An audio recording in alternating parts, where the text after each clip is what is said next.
A major stablecoin could be about to collapse. That's because the regulatory scrutiny of stablecoins in the United States has been increasing. The scary thing is, nobody has been paying attention to what regulators have been saying about stablecoins, and the recent stablecoin hearing is one example. It was overshadowed by the hearing with SEC Chairman Gary Gensler the day before, and yet it was more important for crypto and even for the US dollar. That's why today I'm going to summarize what was said during this stablecoin hearing and tell you exactly what it could mean for crypto and the dollar. So, make no mistake, this is a video you cannot afford to miss. Let's start with a quick bit of background. Shortly after Gary Gensler became the chairman of the SEC in April 2021, he suggested that stablecoins could be securities. This comment was initially shrugged off as ridiculous because there's no expectation of profit from investing in a stablecoin. For context, an asset is considered a security if you invest in it using money, if its price action is the same for everyone who invested, if there's an expectation of profit, and if this expectation of profit is coming from a third party. Again, stablecoins fail to meet the third criterion, so they can't possibly be securities. That's why the crypto industry was caught off guard when the SEC served Paxos with a Wells notice in February this year. For reference, a Wells notice signals the SEC's intent to sue an entity and gives that entity 30 days to explain why they shouldn't be sued. In 80% of cases, the SEC sues them anyway. Now, this is worrying considering that stablecoins are the backbone of the crypto market. Every coin and token trades against a stablecoin. If the SEC was to start cracking down on stablecoins, then it would do serious damage to the crypto market, especially to all the DeFi ecosystems which rely on stablecoins. Fortunately, the SEC has yet to actually sue Paxos, at least at the time of shooting this video.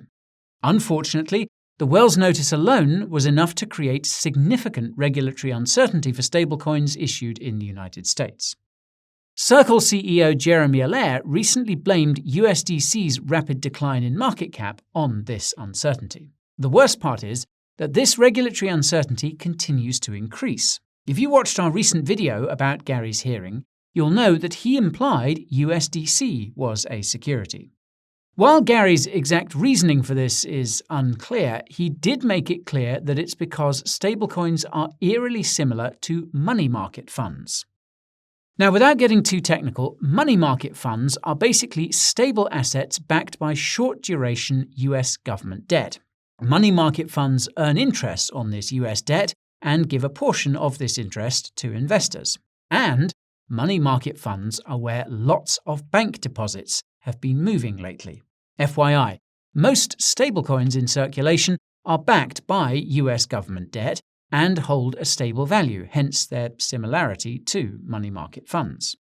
The difference is that stablecoin issuers don't share the interest earned on these assets with stablecoin holders, and some stablecoins are used primarily for payments. Now, the SEC has no authority over payment systems. That's the Federal Reserve's job. This is why stablecoin issuers, namely Circle, have been lobbying US politicians to pass regulations that designate stablecoins like USDC as payment stablecoins, and thus put them under the authority of the Fed. Obviously, this would protect such stablecoins from SEC scrutiny. However, the Fed doesn't seem to be a fan of this proposal. Besides the fact that it's rolling out its own digital payment system called FedNow, the New York Fed recently changed a rule that could prevent Circle from accessing the Fed's facilities. This seems to have been a not-so-subtle response to what was said during the recent stablecoin hearing, and it could mean the SEC will follow through on its threats. I'll explain why the payments argument may not protect stablecoins at the end of the video. For now, though, let's unpack the hearing. The hearing I'll be summarizing today is titled, quote, Understanding Stablecoins' Role in Payments and the Need for Legislation. It was held by the House Financial Services Subcommittee on Digital Assets, Financial Technology and Inclusion on the 19th of April, and it is the first hearing about stablecoins in the United States. The witnesses were Adrienne Harris with the New York Department of Financial Services, or NYDFS, Dante Disparte, Chief Strategy Officer at Circle, Austin Campbell, a professor from the Columbia Business School, Jake Chavinsky from the Blockchain Association, and Delicia Reynolds, a director at a non-profit. Can you guess which one is anti-crypto? Anyway, the hearing began with opening statements from the top-ranking politicians on the committee. The first to speak was French Hill, and he said that the hearing is a continuation of the bipartisan work on stablecoin regulations, which began last September with a stablecoin bill which needs amendments. He stressed that stablecoin regulations are required to prevent regulatory arbitrage, and slammed the SEC and CFTC for fighting over who has authority over stablecoins. Oddly enough, Gary had said that the CFTC has authority over stablecoins late last year. I wonder what changed. His orders, perhaps. Stephen Lynch was the second to speak, and he started by saying that all the banks which collapsed in March had crypto connections. He said that stablecoins are supposedly pegged and supposedly used for payments, but in reality they are not stable and used for speculation in crypto. He argued that stablecoins are therefore not needed because we have the Fed's upcoming FedNow payment system.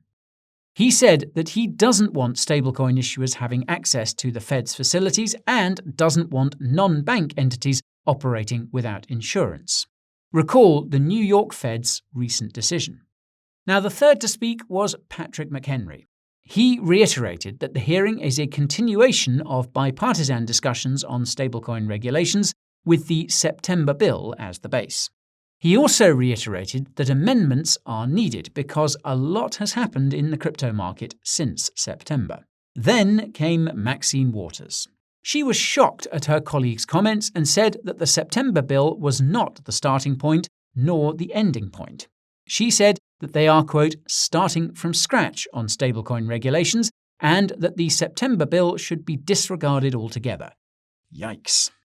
The mic was then briefly handed back to French so he could introduce the witnesses. He said something that struck me. He pointed out that Circle is a member of the World Economic Forum's Digital Currency Governance Consortium. Now, I have no idea why he said that. The WEF wasn't mentioned again after that. More about Circle's connections to the WEF in the description.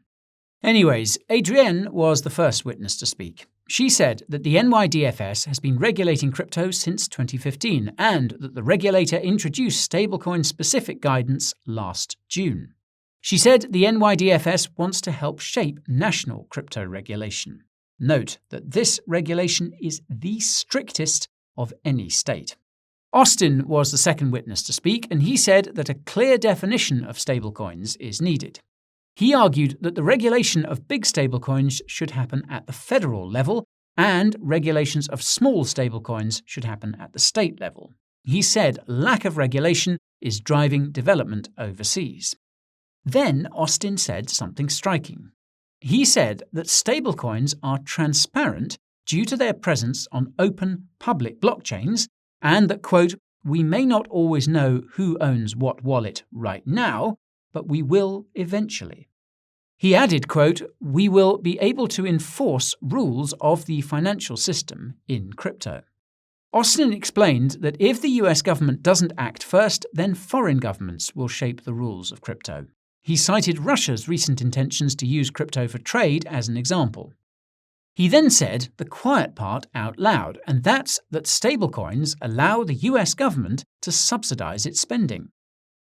Jake was the third witness to speak, and he continued the theme. He said that the US dollar's dominance is being threatened by China and that USD stablecoins can be a tool to fight the digital yuan. He called on the politicians present to pass stablecoin regulations so the digital USD can spread around the world. Dante was the fourth witness to speak, and he took the theme to the extreme. He said that there are fears de-dollarization will result in payment systems which are, quote, inconsistent with US values. He cited a long list of statistics about USDC and highlighted its recent partnership with the UN. He agreed that states should regulate small stablecoins because federal regulation would crush competition. He said that Circle has focused on, quote, public-private partnerships, a page out of the WEF's playbook. He also revealed that Circle was the first recipient of the NYDFS's BIT license in 2015. As a fun fact, Circle was also the first to receive a money transmitter license in the UK. Probably nothing. The fifth and final witness to speak was Delicia. She said that there's a lack of crypto regulation, a lack of reserve and interoperability requirements, and that there are many gaps in the stablecoin bill proposed in September. Believe it or not, but she said it should be possible to reverse crypto transactions. To Delicia's credit, she says there also needs to be clearer language and regulations around personal crypto wallets. It wasn't clear whether she was advocating for regulation that would protect personal crypto wallets or oppose them, but it's still an important topic that needs to be addressed ASAP. On that note, you can get a juicy discount on the best crypto hardware wallets on the Coin Bureau deals page. That will be down in the description. I digress. Once all the opening statements were finished, the question period began. I'll quickly say that by this time the hearing was already half done, which makes me wonder if the purpose of it was just to promote payment-related stablecoin regulation. Remember that Circle has been lobbying US politicians. In any case, French was the first to ask questions, and he asked Dante what effects the contradictory regulatory statements from the CFTC and SEC about stablecoins are having. Dante said that they're causing uncertainty and argued that USDC is neither a security nor a commodity. It is a payment stablecoin. Dante proceeded to say that USDC had processed over $10 trillion of transactions. What he didn't say, however, is that USDC continues to be the most popular stablecoin in DeFi, per reporting by CoinDesk. This suggests that most of these USDC transactions are therefore not related to payments. Stephen was the second to ask questions. Interestingly, he seemed nervous and disorganized. He proceeded to criticize cryptocurrency and stablecoins and pondered if it was prudent to apply banking regulations to stablecoin issuers. Note that Circle had once said it wanted to become a regulated bank. Now, Frank Lucas was the third to ask questions, and he asked Austin to define what stablecoins are. Austin said there are three kinds of stablecoins: fiat-backed, crypto-backed, and algorithmic. Austin argued that the second two are not stable and should therefore not be called stablecoins. This reminds me of the stablecoin regulations in the recently passed MiCA bill. They include restrictions on stablecoin issuers which effectively ban stablecoins that aren't like Circle's USDC. That said, these regulations also effectively ban USD stablecoins in the European Union. Good thing Circle has a Euro stablecoin. Now, Frank then asked Adrienne to expand on the NYDFS's crypto regulations. In her explanation, she said that the NYDFS can require additional KYC and AML reporting when assets are issued on certain blockchains. This is alarming because this could be used to crush competing smart contract cryptos. Speaking of alarming, Frank also asked Dante to talk about USDC's depegging in March. Dante explained that it was ultimately SVB's fault and that Circle managed to fix the peg by promising to use corporate resources to make up for any shortfall. Of course, Circle later regained full access to its reserves at SVB. More about USDC's depegging in the description. Moving on. Maxine was the fourth to ask questions. She was surprised to find out that the state of New York had its own crypto regulations already. This seems to have taken the wind out of her planned anti-crypto rant. So, she asked Adrienne whether the banking crisis had anything to do with crypto. Adrienne said no. Maxine was visibly confused. She said that everyone knows it's because of crypto because the media said so, and asked Adrienne how she can know for sure. Adrienne said that these reports were fake news and went on to cite bank deposit and withdrawal statistics. Imagine living in Maxine's echo chamber. Anyhow, Warren Davidson was the fifth to ask questions, and he asked Austin how Tether became the largest stablecoin issuer. Austin explained that it had primarily to do with its first-mover advantage, and also the fact that it's relatively unregulated, while other stablecoin issuers are excessively regulated. Warren went on to claim that Tether is a ticking time bomb, but said that its relocation to Hong Kong was a good start. Warren then asked Jake whether stablecoins should have the same qualities as cash. Jake said that we're moving towards a cashless society and that the US can be like China or create truly digital cash. Well, it looks like the US and most other countries want to be like China when it comes to money because they're all developing central bank digital currencies or CBDCs. You can get the latest updates in the description. Now, Bill Foster was the sixth to ask questions, and he asked whether there was a solution in crypto that prevents crime, specifically a digital ID system. Jake started by saying that such solutions are being developed, but Bill wasn't satisfied. He added that privacy coins are actively working against this. Bill then asked a good question. Quote, "If someone puts a gun to your head and tells you to transfer all of your crypto, are you screwed or not?" Austin explained that this isn't a problem with centralized stablecoins because stablecoin issuers have the power to seize and freeze such illicit transactions. Bill was confused. He asked how that's possible without the consent of the miners or validators on the blockchain. Austin said that the consent of the miners or validators is not required to modify the holdings of centralized stablecoins. If there is anything you take away from this hearing, let this be it. Anyway, William Timmons was the sixth to ask questions, and he asked Dante why so much USDC had been swapped for other stablecoins. Dante said it's because there is a war on digital currency taking place and cautioned that you do not want crypto companies building crypto infrastructure in other countries.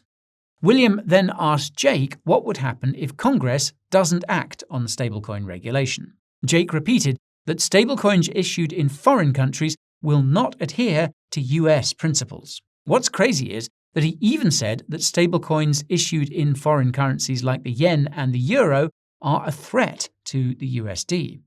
That's a huge eye-opener, and it begs the question of how the US will react when stablecoins in foreign currencies become more popular. We could know the answer soon enough.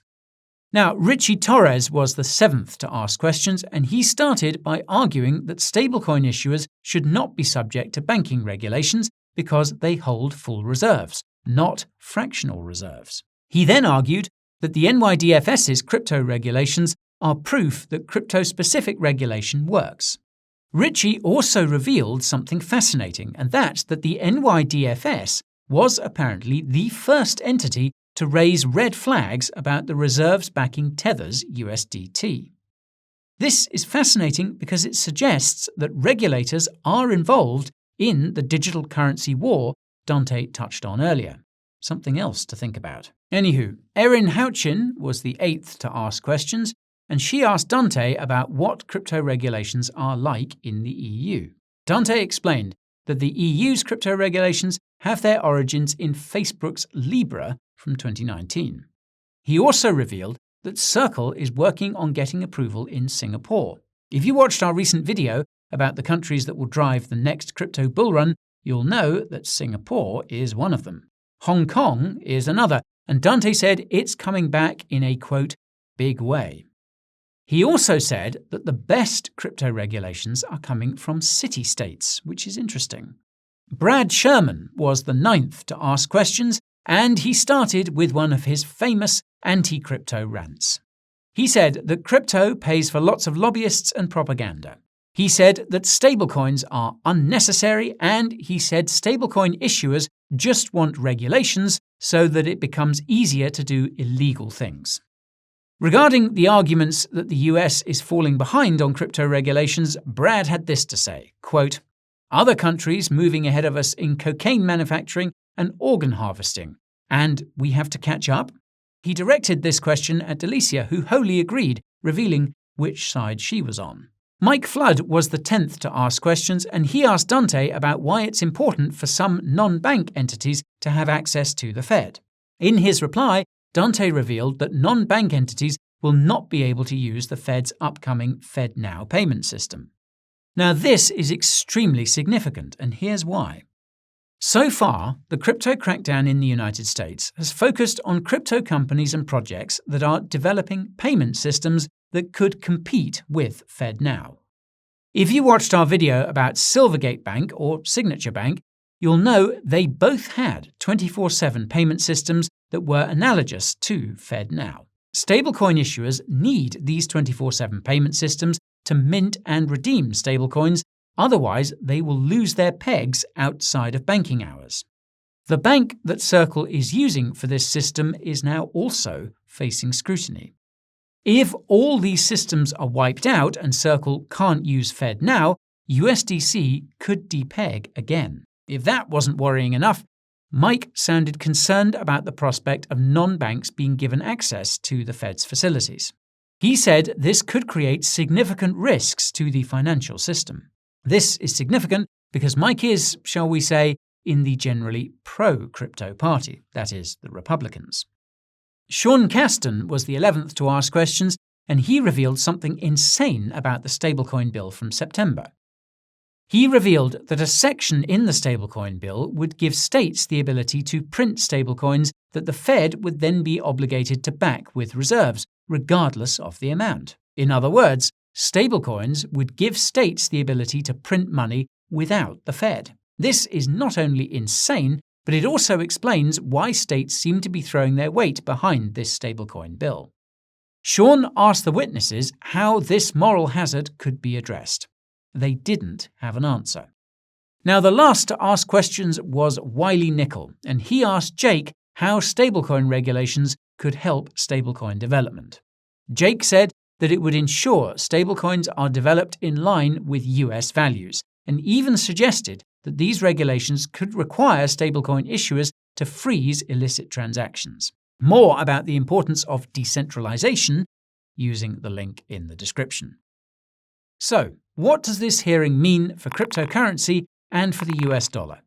Well, in short, it's clear that none of the stablecoins we have now are being used primarily for payments in any meaningful way, and it's unlikely any protective stablecoin regulations will be passed anytime soon. The fact of the matter is that most stablecoins are used for trading.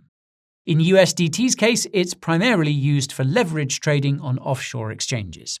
In USDC's case, it's used primarily in DeFi protocols. This can be clearly seen on-chain, and although US regulators are biased, they're not stupid. They can see this too. I suspect that the witnesses are aware of this, which is why they focus so much of their testimony on the US government's ability to track all transactions, freeze and seize transactions it doesn't like, and the geopolitical benefits USD stablecoins could bring in a world that's trying to de-dollarize. In theory, the main advantage of stablecoins is that they allow the US government to subsidize its spending, since most USD stablecoins are backed by US government debt. Newsflash: this means that every time you're buying a USD stablecoin, you're technically giving money to Uncle Sam. Now, in practice, however, having stablecoin issuers hold so much of the US government's debt could present financial stability risks if everyone runs to redeem these stablecoins at the same time. Not only that, but the US government doesn't need stablecoin issuers to create demand for US government debt. Because the US dollar is still the world's reserve currency, US government debt is considered to be the highest form of collateral for things like loans. The demand for US dollars and this collateral goes up when the Fed raises interest rates or when there is a global crisis that causes a flight to safety. This is scary to consider because the Fed has likely raised interest rates as much as it can without causing entities inside the US to default on their debts, including the US government. Logically, this would suggest that a global crisis of some kind is on the cards, and it's probably a global recession. Alternatively, it could be related to that critical word Dante used in his testimony: war. After Russia invaded Ukraine, the US dollar pumped, and it continued to rally as the Fed raised interest rates. Historically speaking, when an empire starts to fall, it tends to start wars to try and retain its power. But don't worry, I'm sure this time is different. Speculation aside, stablecoins don't seem to appeal to the US government right now. There's no need for stablecoins domestically because of FedNow, and no need internationally because the government has other ways of subsidizing itself. I don't agree with this, but that's how the US government sees it. This means that stablecoins are likely sitting ducks, but it's possible that regulators will simply starve them of access to critical banking services rather than shoot them down with enforcement actions. Thankfully, there are other jurisdictions itching for stablecoins and all the benefits they offer. In the longer term, there won't be any need for stablecoins because the fiat currencies that back them will eventually become worthless. Either that, or all stablecoins will become backed by CBDCs, in which case they'll be no different. Either way, the eventual outcome is the same. People will adopt actual cryptocurrencies. And that's all for today's video. If you found it informative, let me know by smashing that like button. Take a second to subscribe to the channel and ping that notification bell too. Consider sharing it as well because this is important information every crypto holder needs to know. Every crypto holder also needs discounts on hardware wallets to keep their crypto safe and trading incentives that increase their profits. If that sounds like a deal, check out the Coin Bureau deals page using the link in the description. Thank you all for watching, and I'll see you next time. Until then, stay cool, stay safe, and stay crypto.